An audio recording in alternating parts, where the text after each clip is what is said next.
फक्त बऱ्याच वर्षांनी विजयदादाला भेटलो. मी येणार म्हणून सांगितलं, त्यांनी भोजनासाठी बाकीच्या लोकांना इथे बोलवलं. आज राजकीय कुठलीही चर्चा आम्ही इथे केली नाही.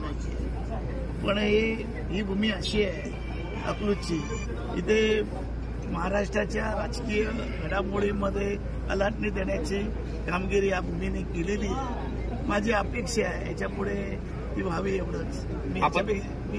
मी याच्यापेक्षा जास्त काही आपण माड्याची जागा मागितलेली आहे ना. मागितली त्या दृष्टीने काही चर्चा नाही चर्चाच झाली. आज एवढी इंडिया आघाडीची मोठी सभा आहे, महाराष्ट्रातून रणशिंग फुंकलं जाणार आहे, ते सोडून आपण आला का त्याचे? नाही मला मान्य आहे, पण इंडिया आघाडीची जी मिटिंग आहे मी माननीय शरद पवार साहेबांना विचारून या ठिकाणी आलेली आहे. ती माझी अशी खाजगी बैठक आहे.